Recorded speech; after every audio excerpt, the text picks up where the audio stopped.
Sama halnya terjadi kepada Kaleb. Dia akhirnya memperoleh apa yang dijanjikan Tuhan kepadanya. Saya bacakan Yosua 14 ayat 7 sampai ayat yang ke-15.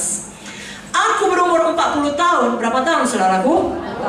40 tahun ketika aku disuruh Musa, hamba Tuhan itu, dari Kades Barnea untuk mengintai negeri ini. Dan aku pulang membawa kabar kepadanya yang sejujur-jujurnya.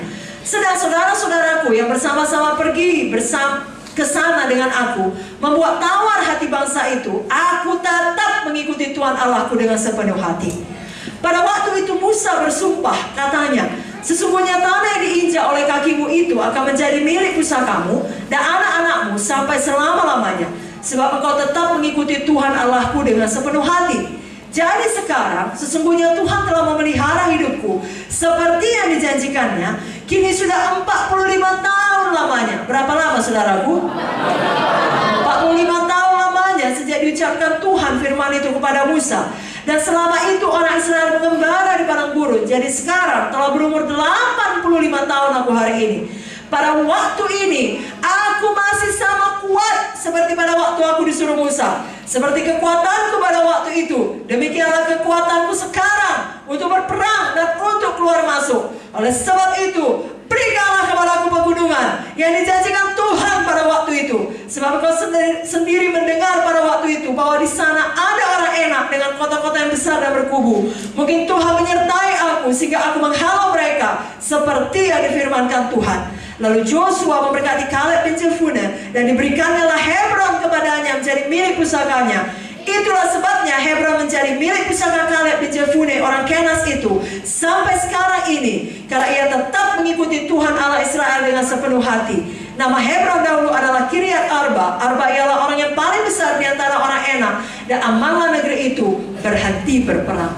Malam hari ini semua kita punya spirit of Caleb. Bagaimanakah spirit of Caleb? Iman yang tekun. 45 tahun bukan waktu yang singkat. Ada orang sakit, mau dalam 2 detik langsung sembuh. Nunggu 1 hari pun tidak mau.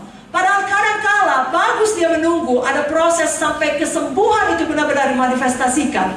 Karena itu membuat dia lebih banyak belajar firman Tuhan kesembuhan. Betul-betul firman itu masuk ke dalam hatinya, itu yang kemudian menjadi kesembuhan bagi seluruh tubuhnya. Daripada sekedar menerima karunia-karunia daripada orang yang mendoakan dia. Adalah lebih baik kita sembuh oleh iman kita sendiri terhadap firman Tuhan. Karena biasanya kesembuhan seperti itulah yang bertahan. Itu sebabnya dalam menerima janji Tuhan, jangan selalu mau instan.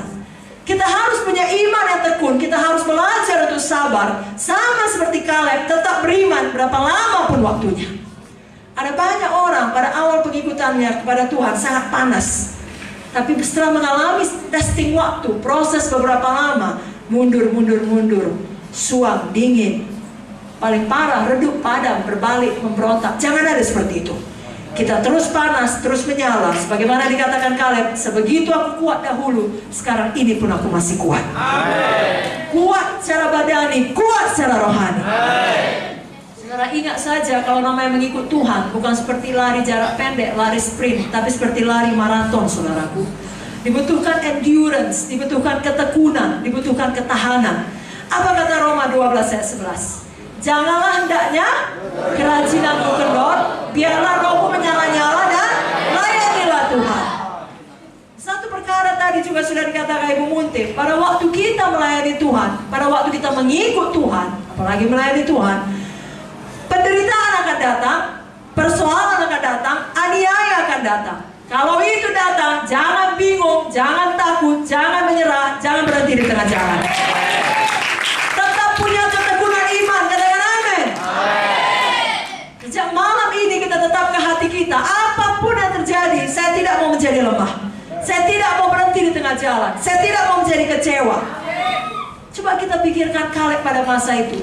Semua kawan-kawan seumurnya bermatian. Dia bisa lemah imannya, bisa kecewa, betul saudara? Ya, betulnya aku bisa sampai ke Hebron. Ini sudah tambah umurku, sudah 50, 10 tahun berlalu lagi, sudah 60, sudah 70, sudah 80. Kaleb bisa menyerah, tapi dia tidak mau menyerah. Dan Tuhan selalu adil. Walaupun umur Kaleb bertambah, kekuatannya tetap. Ada kalanya karena sebangsanya tidak percaya, kita ikut menerima akibatnya. Orang-orang sekeliling kita tidak sungguh-sungguh. Sebagai satu gereja Tuhan, kita ikut menderita. Tapi Tuhan adil.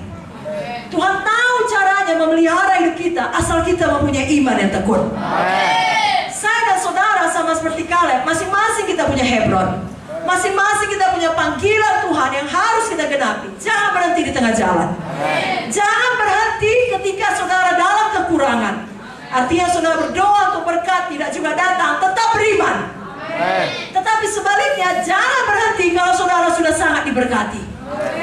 Kalau tadinya saudara datang kepada Tuhan sangat sakit, sangat bangkrut, sekarang sudah punya mobil, sudah punya rumah, sudah menikah, sudah punya anak, sudah nyaman hidup, lalu lupakan panggilan Tuhan, tidak lagi bergerak menginjil, tidak lagi menyala-nyala berdoa. Jangan saudaraku, baik dalam kekurangan, baik dalam kelebihan, jangan ada satu pun membuat kita berhenti dari panggilan Tuhan.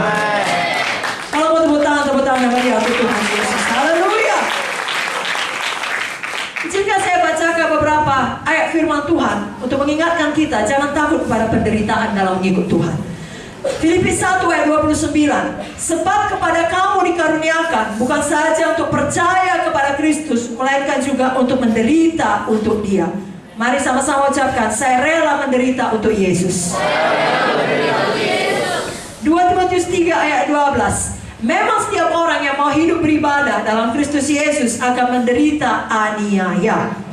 1 Tesalonika 3 ayat 2 dan 3. Lalu kami mengirim Timotius, saudara yang bekerja dengan kami untuk Allah dalam pemberitaan Injil Kristus, untuk menguatkan hatimu dan menasihatkan kamu tentang imanmu, supaya jangan ada orang yang goyang imannya karena kesusahan-kesusahan ini. Kamu sendiri tahu bahwa kita ditentukan untuk itu. Mari sama-sama ucapkan, saya tidak akan goyang iman. Saya tidak akan goyang iman. Katakan lebih kuat lagi angkat tangan saudara. Iman saya tidak akan goyang. Iman saya tidak akan goyang. Karena kesusahan-kesusahan. Karena penderitaan-penderitaan. Saya tahu. Saya ditentukan untuk itu. Dan saya lebih dari pemenang. Yang sungguh-sungguh percaya katakan amin. Berikan lagi tepuk tangan bagi Tuhan Yesus. Siapa yang tidak takut lagi kesusahan? Siapa yang tetap mau bertekun dalam iman? Katakan amin. Haleluya.